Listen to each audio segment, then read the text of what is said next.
circumstances. Because I worked at Forever 21, and there was a lot of underage, like, because I came up, like, because I was working at, because I got hired at Forever 21 in 2011, so that was like the start of like girls like wearing a lot of makeup. Social media barely like was really starting to really blow up now. Yeah. And then I remember I was trying to like court this girl and get her number, and I found out like she's like, how old are you? And I'm like, I'm 16. I'm like, and at the time I was like 18 or I think I was turning 19. I was like, I can't do that. I mean, it just like I felt away, and I was like, and I just in my head I'm like, man, I just feel bad. Like you said, exactly. Like, you know, dudes get caught up like that. Well, yeah, they do. And I had to do a shotgun marriage at 23 years old because I was dating a 17-year-old.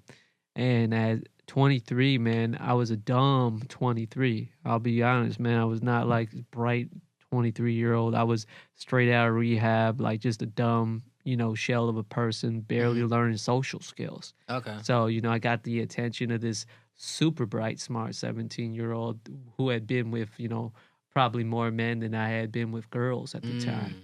And, I fell hard. Right. So her mom found out, though. And the last guy that she was with was in jail. And I was a nice guy, so I got by with the we'll get married, Jehovah's Witness family.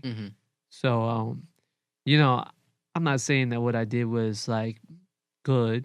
It wasn't. It was bad. It was a bad situation for me to be involved in with, but at the same time, I don't think what I was doing was malicious. I was that wasn't what was going on. So I think all these ages and putting like these hard limits, like, hey, this is when you're an adult and this is when you're a child. It's so subjective because people grow up at different paces. Right, and like the maturity. Right, and like, okay, for someone like me who performed in adult films, okay, I performed all the way till I was 38 years old, and I was people's stepmoms, Yeah. And I was like literally 36 years old and having sex with an 18-year-old, a girl that turned 18 2 weeks ago, and it's legal. And I felt weird. I have nothing to hide from anyone, but it made me feel some kind of way. I didn't like it. I didn't really want to do it, but at that time, now I'm a MILF and I have to. And I used to be, when I started, I was that young little girl having sex with men that were 30, 40, some of them, older guys. And it really, I was still just a little girl. Right. I was still just a little girl. And yet I'm working with people this age and it's totally fine. But if you're 17 or you're 16, it's absolutely out of control. You just cannot do it. But the kid's only 18.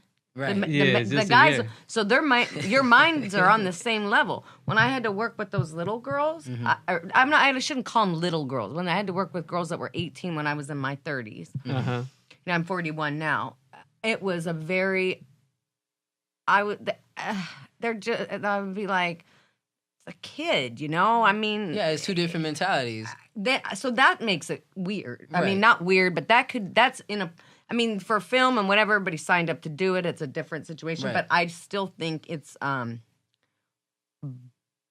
complicated situation. It's a very complicated situation. So when a 35 or I know men that are 45 still want to date 18-year-old girls, I think that there might be a problem there. Oh, yeah. Mentally. Yeah. When it's a 19-year-old that wants to date a 15-year-old, I don't think it's a problem. Yeah, not that, yeah. And I don't think it should be such a crazy, like, now you're a sex offender, now you're a molester. Right, because that's just...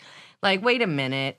Some kids get held back in kindergarten. Now they're 19 in high school. Tekashi, he's getting his GED now. He just got it. Right. So, we got to give him some leeway in that area. His trolling behavior, Yeah. But the other thing, that stuff is kind of mean to him. Right. It's kind of mean to him. Let's bring it back to Alex. Sorry, let's talk about... No. It's interesting conversation. It was constant. We're getting...